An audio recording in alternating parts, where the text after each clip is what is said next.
Let's catch up some Spurs news you may have missed. Look ahead at the Spurs schedule, and let's experiment in an experimental season. You are Locked On Spurs, your daily San Antonio Spurs podcast. Part of the Locked On Podcast Network, your team every day. Hey, this is Hot Rod. And I'm RC from Cybertron Springs. And you're listening to Locked On Spurs with Jeff Garcia. Welcome back to Locked On Spurs, right here on the Locked On NBA Network. I'm your host, Jeff Garcia, Spurs writer for Ken's 5 San Antonio. Glad to have you back. Hope everybody's having a great week. And yeah, you guys are the everydayers. We appreciate you being here every single day on Locked On Spurs.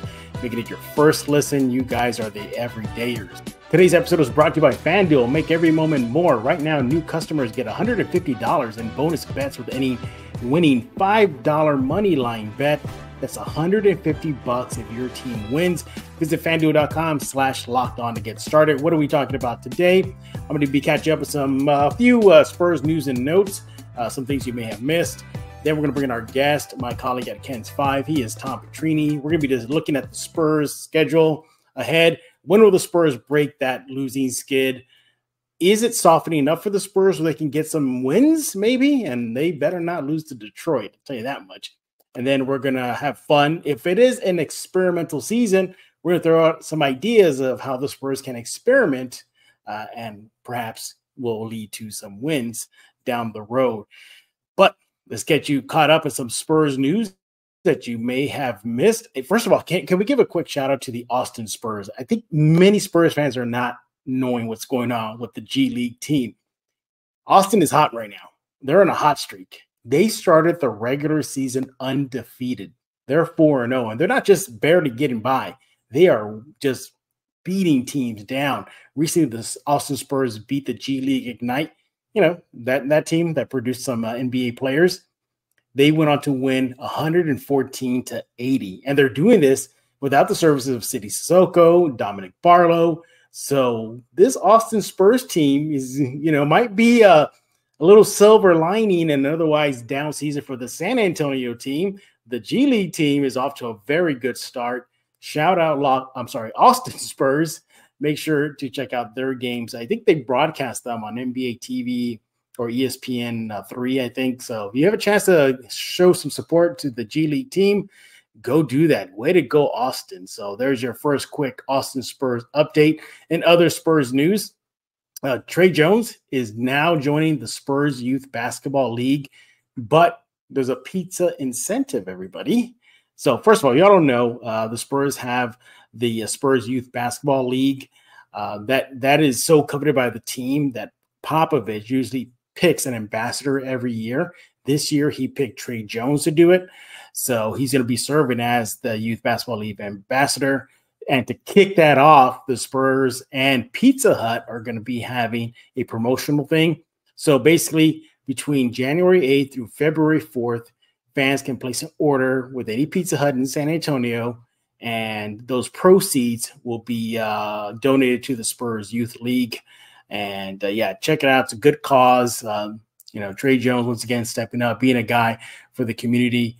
You'd like to see that of the Spurs player. He's been really active in the Spurs community from the holiday season to events in the community. So shout out Trey Jones and the Spurs, looking out for the city of San Antonio and the young athletes of San Antonio as well. And in case you missed this is kind of a big one.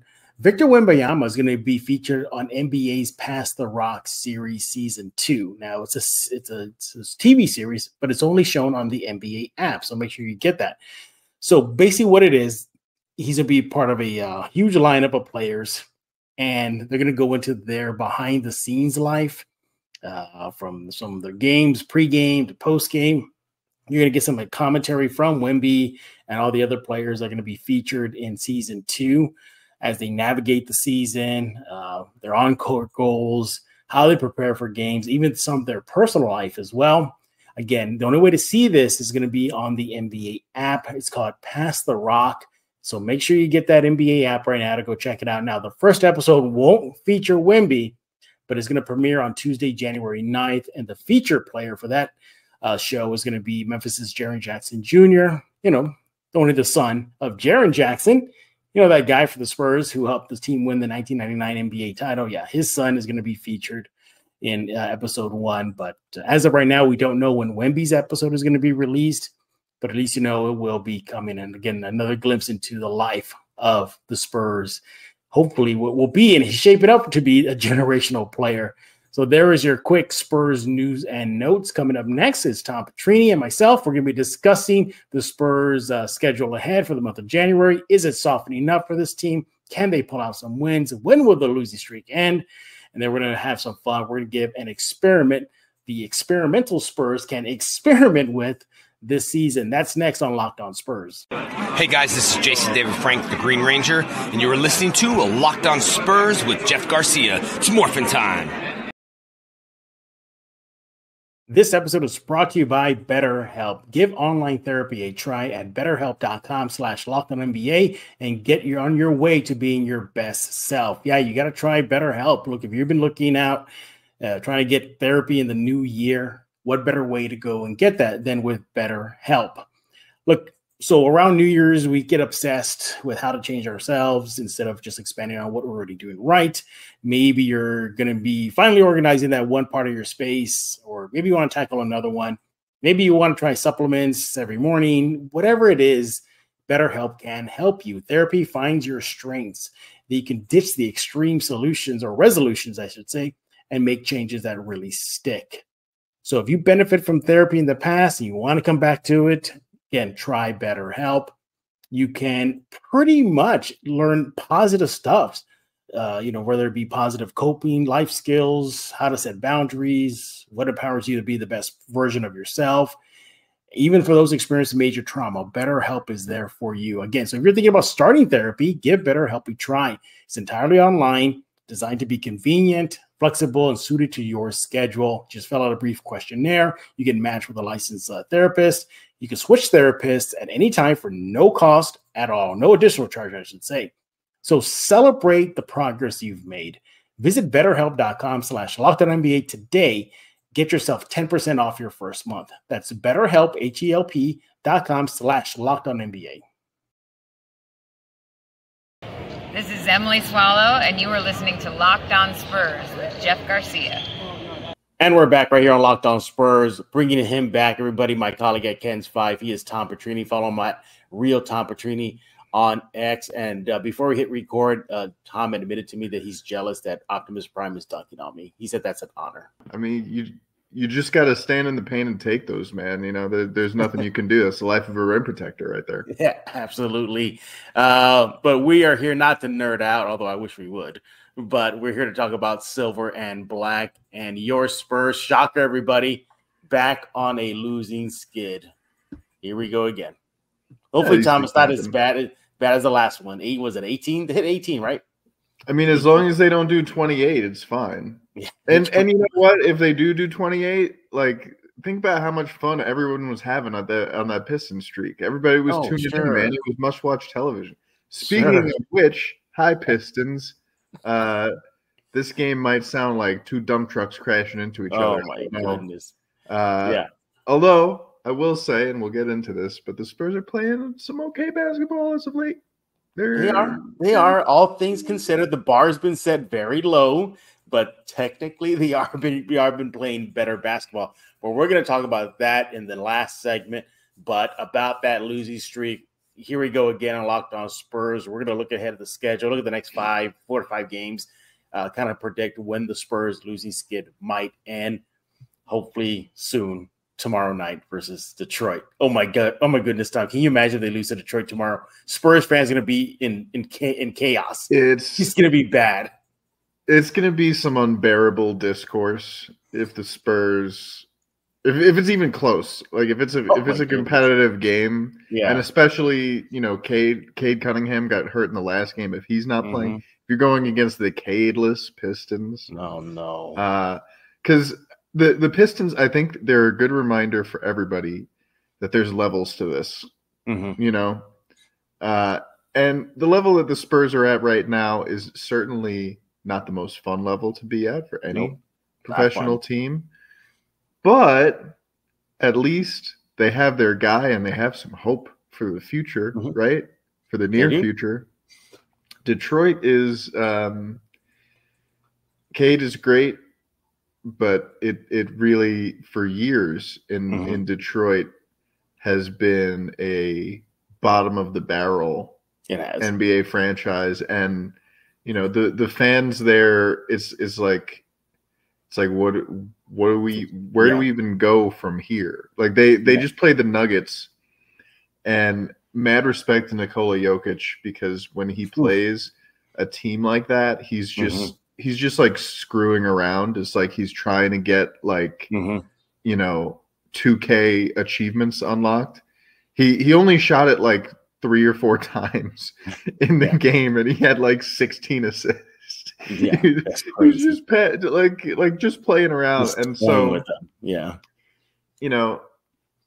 Yes, obviously Spurs and Pistons two worst teams in the league right now, but it's not like it's a 1A thing. Like the Pistons are very clearly the worst, not just with they are. They've won what 3 or 4 games at this point. But it's more just the hopelessness that seems to be present in Detroit basketball right now. And the Spurs have a clear path out. The Pistons, it's like, what do you even do? Exactly. So, levels to this, and hopefully for the Spurs' sake, and for the sake of everybody who talks about this team on the internet and in real life, oh man, it'll be brutal if they lose that game. Exactly, it will be pretty bad, and we're going to talk about this later in the next segment. Excuse me, but hey, there are signs that the Spurs are improving. Hopefully, those little baby steps will show out versus Pistons. But let's look ahead at the schedule. We're talking about the next game up for the Spurs. Tomorrow night will be in Detroit versus the Pistons. Then they got the Hornets. I think that's in San Antonio. So it's the first game of a back-to-back. And then the Bulls in San Antonio. Then they go on the road against the Hawks. And then the first 5 we're going to look at here at Boston. So, the Spurs, Pistons should be winnable games. Hornets should be a winnable game, Tom. I'm just going to go ahead and say that we're looking at the softest 7-game stretch of the Spurs season, and that includes the game in Boston. Like obviously Celtics, one of the best teams in the league, but Detroit, Charlotte, Chicago, who's better than when they started the year, and they've been playing well without Zach LaVine, but still, not that they're like a fringe play-in team right now, as are the Atlanta Hawks. And remember, the Spurs own some draft picks from each of these teams. So a nice little subplot there. Then you got the Celtics game. Then you've got the Hornets again.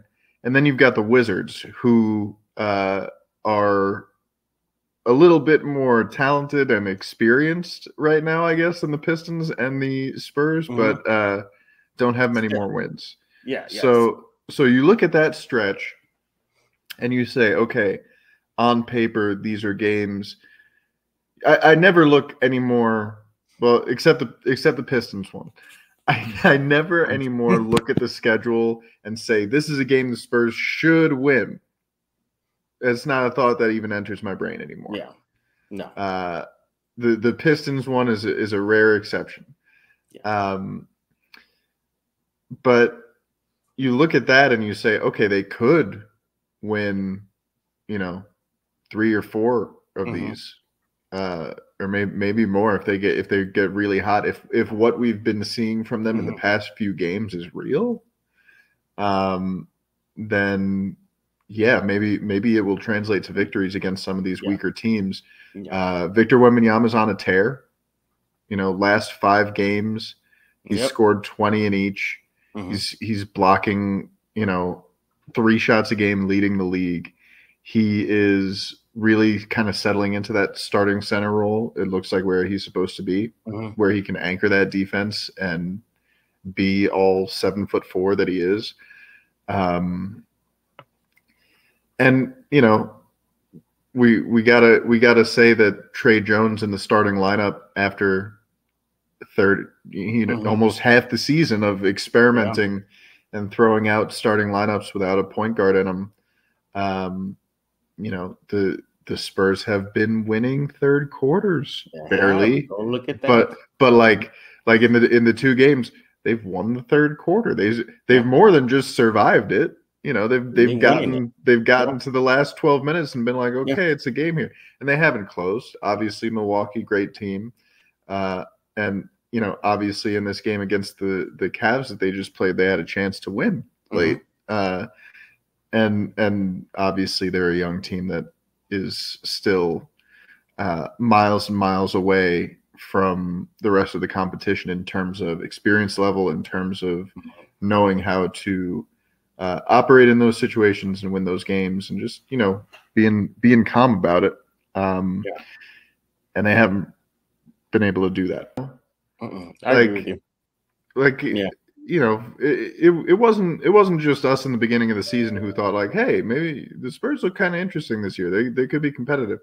Like from ESPN and across, it's like, I don't get it. They got good players. They got Wemby. He's playing great. Like, why are they 5-31 or whatever? Yeah. And it's less about, they're due, and it's more about, honestly, the strength of schedule in the beginning of the season while they were experimenting was rough. Brutal. Even if they had Trey Jones in there, I don't know how many more games they're winning. Right? And now as the schedule softens up, it's good timing, right? Because they've been getting their butts kicked for months now. And things are kind of starting to click a little bit for them, as much as they can for a team that's in this stage. So things are clicking a little bit now. I got the Pistons this tomorrow night's game as the streak breaker. It has to be. I got it. If it's not, it will feel like 100 losses at once. It will. Yeah, this is going to be brutal if the Spurs lose this game. But move beyond that. We're talking about how soft the schedule is getting, relatively speaking. For me though, Tom, I don't know. I shouldn't be doing this thinking like, maybe the Spurs are turning the corner because of what we saw versus Milwaukee and we saw versus Cleveland. Because I know fool me once, shame on me, fool me twice kind of thing here. Because I saw this out in Phoenix early in the season where they do their thing. Oh my God, they surprised the Suns. What, on their gym? Hit them up, man. They're good. We turned the corner early. So I need to see this more. Are they really making progression? And they can do that with this soft schedule. So I guess the cynical take on that is, if you turn the corner, where are you going? Right? See, you're already less curb stopping. You're already 10 games out of a play-in spot. Like, if you turn the corner, where are you going? But the truth is, this team is now in a place, because they have their cornerstone in Victor Wembanyama, where any progress forward is going to be good for him, good for the team. And I mean, all right, let's look at the last 5 games for Victor specifically. At Portland, 30 points, 6 rebounds, 6 assists, 7 blocks. That was an insane stat line.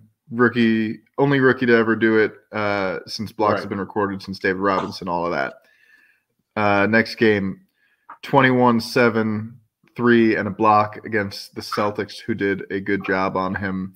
All of this on a minutes restriction. He's averaging like 25 minutes a game in this stretch. 20. And, I think that he would have like a legit case if the West wasn't so stacked, if the team was doing better.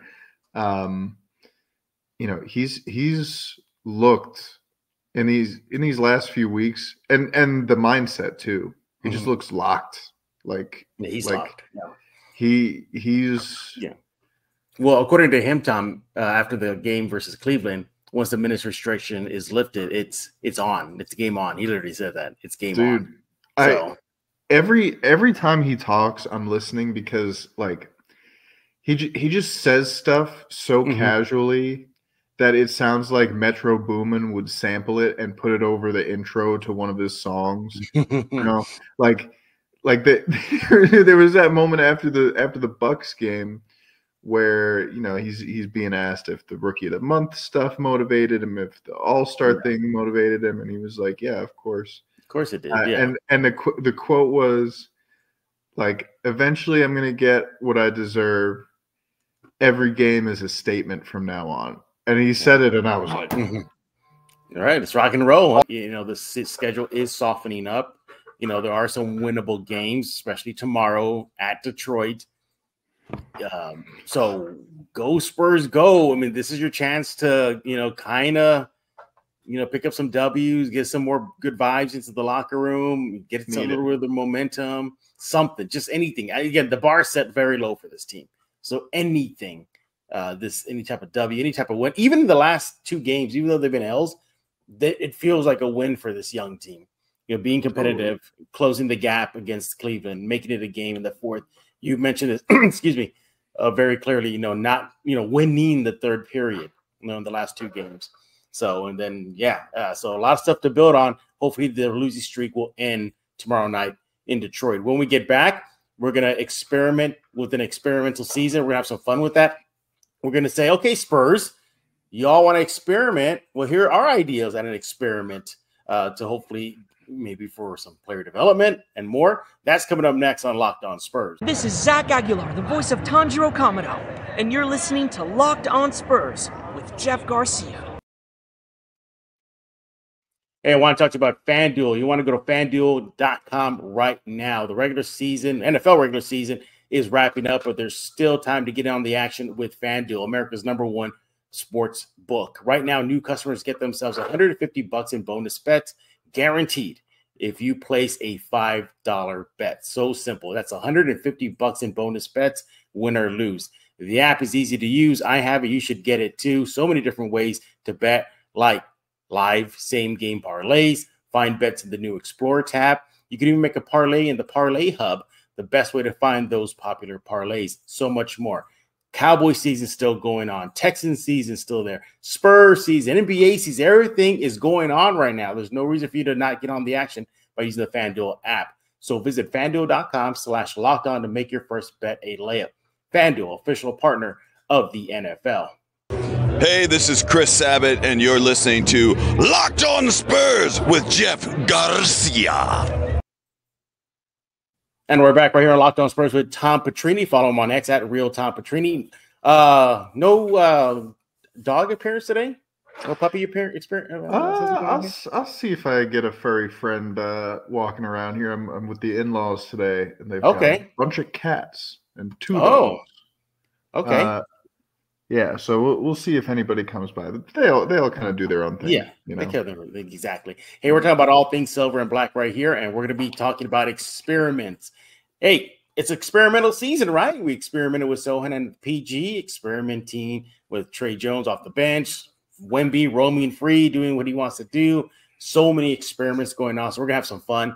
We're going to say, hey, Spurs, since you're experimenting, we have some ideas on an experiment. And, you know, Tom and I, we talked about this before we hit record. So I'll kick things off here, Tom, because I think you kind of agree with my idea here, is how about letting City Sissoko play more in San Antonio versus Austin? Look, how about that? If you're experimenting, you want to see what talent you have that fits around Wemby moving forward, why not bring in the other Frenchman and see how he fits in the rotation and with Wemby? Look, in Austin, he's playing pretty well, very explosive. You know, I think he's still 19, Tom, but I wish I was that jacked up, built like that when I was 19. My goodness, this guy has like no body fat on him, athletic, explosive, can run the floor. He looks like he has tools. Does he still need refining? Sure, he does. But at this point of the season, 5 wins, that's it, and no playing probably, definitely no playoffs. Why not just see what you got with City? So I propose Spurs experiment with giving City more time in San Antonio. Your thoughts, Tom? I think we'll see some of it.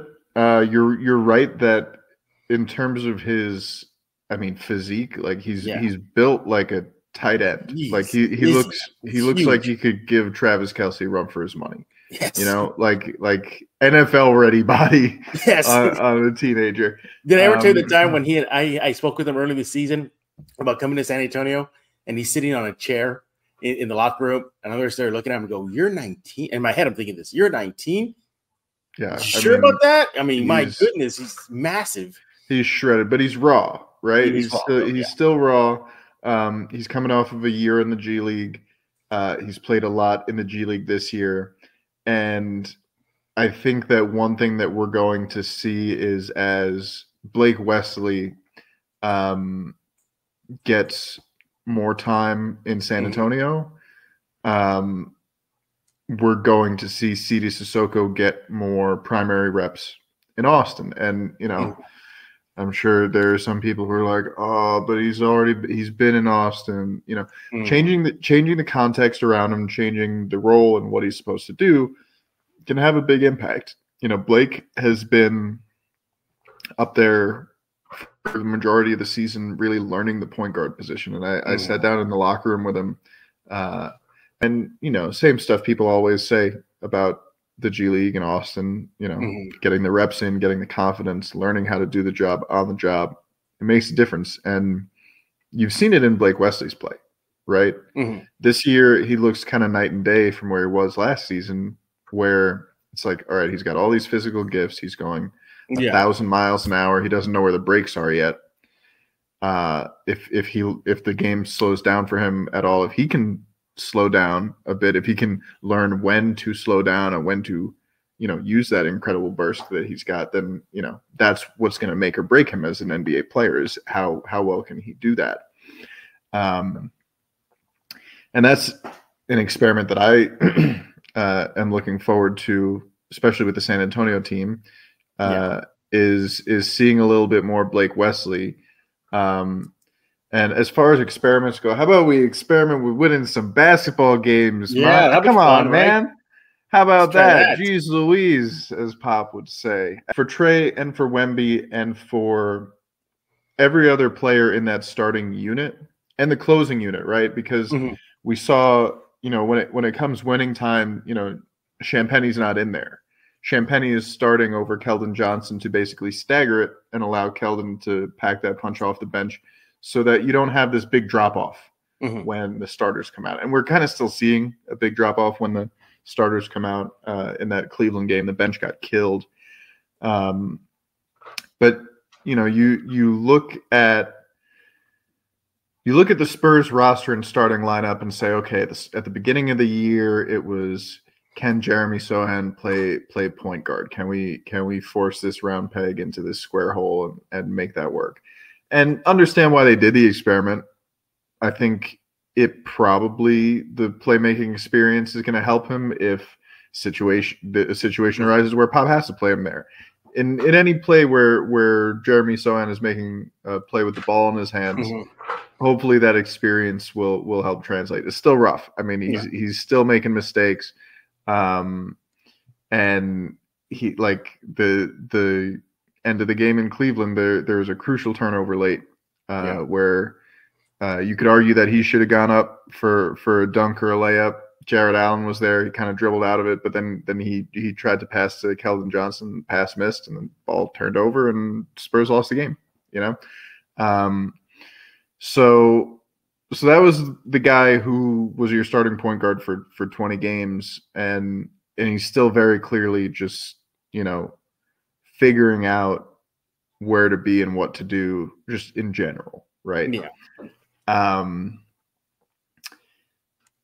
And then for many games after that, Pop was basically still going no point guard. Like, we just got a collective, you know, approach to it. We've got a bunch of perimeter players out there.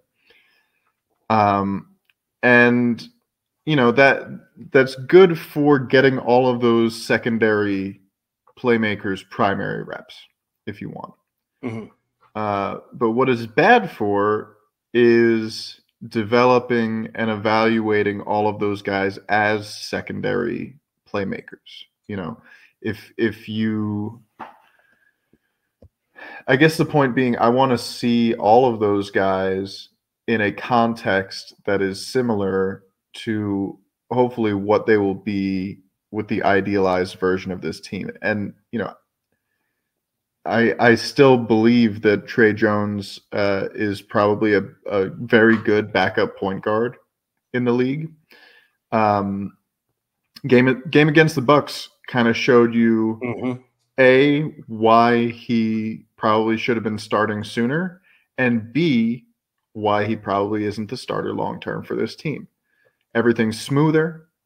He's the passing, the fluidity, the floor general, you go here stuff really helped the team, right? But in the closing seconds, game on the line, you need 3 points. Your guard is standing in the corner for the most efficient 3-point look you can get. And he bricks it. And he's shooting, under 30% from 3 this season. Although he did hit 2 in that Cleveland game, including 1 from the same exact spot where Wemby passed him the ball, and after there was a little bit of, I see. I wonder how many times he practiced shooting that after that shot versus Milwaukee. Right, and that's the kind of guy Trey Jones is, right? But still, you look at him and you say, okay, he's undersized. He doesn't shoot the 3 ball well. His burst is good. He's experienced. He takes care of the ball. All of the point guard stuff that you could want, except the shooting and the size. But it's not like he's like a sieve defensively. Like he's pesky. But it also it has sparked in me this kind of constant question that I ask myself when I'm watching this team play, which is what would they look like with just like an average lead guard who could hit 3-point shots, run pick and roll, limit turnovers. He's this efficient and he's a safety blanket type of player. We've referred to him as training wheels in the past. He's a guy who calms everything down. And I hope that whatever the experiment includes moving forward, it includes a real point guard. Was it you or it was somebody who asked Devin Vassell about Trey Jones after that game? Yeah. You asked Devin Vassell after that game, what's it like having Trey Jones in there? And then Devin Vassell was like, it was like a sigh of relief. We love it. He's like, we love it. Yeah. That's traditional point guard. Like he literally said traditional point guard, and I'm like, you're gonna have to explain that one to Coach Pop. I don't think he's heard of that. Yeah, Coach Pop messing with us. But regardless, again, this experimental season is, whatever. Some people might argue they're now in the rotation fit phase of the season, how they fit with Wemby. But hey, if they're going to experiment with that now, there's certain things to just do to maybe just shore up their future, whether it be Sissoko or, as Tom is mentioning, playing Trey a lot more because the results are seemingly on the court, competitive thirds, close games. Can I just say quickly too? Yeah. I think that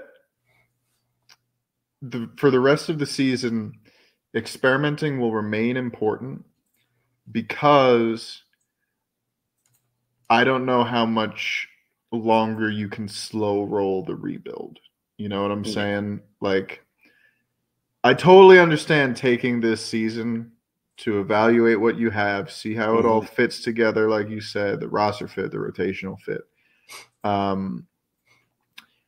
But this last half of the season is really going to be about seeing what certain guys are made of and seeing who the team decides they need to stick around and needs to glom onto this core with Victor and who becomes expendable, because I certainly expect major additions in the offseason. Maybe not like a marquee player, but an offseason is similar to what the Houston Rockets did, where probably not that much money, but bring in a couple of veteran guys who can help you win some games now. Mm-hmm. And specifically in the ways that this team clearly needs, which I think they've done enough experimenting to know what they need. Yeah.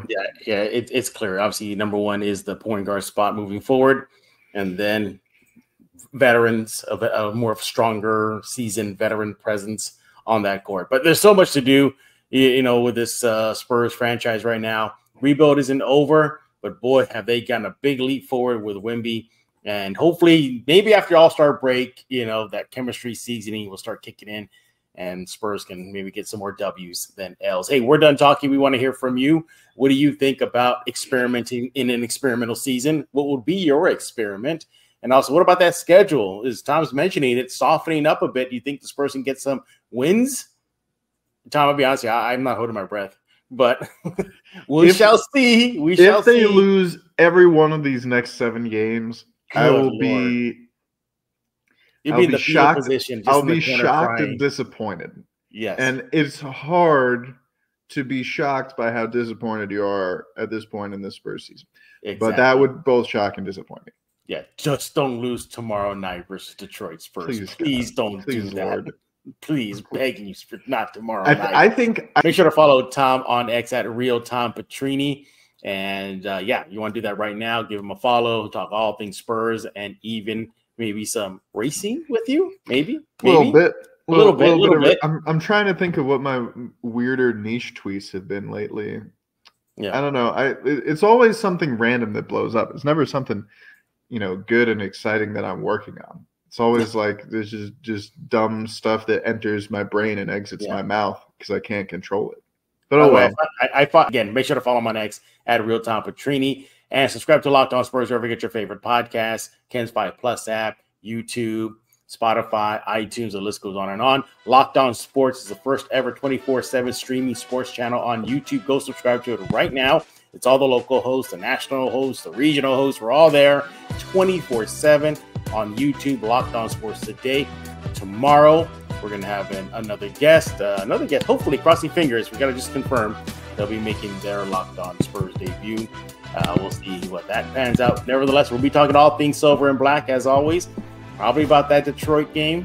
Hopefully, I don't know. I'm not going to go there, Tom. I'm not ready to. I got to knock on wood, every type of material I can find. Just don't lose tomorrow night, Spurs.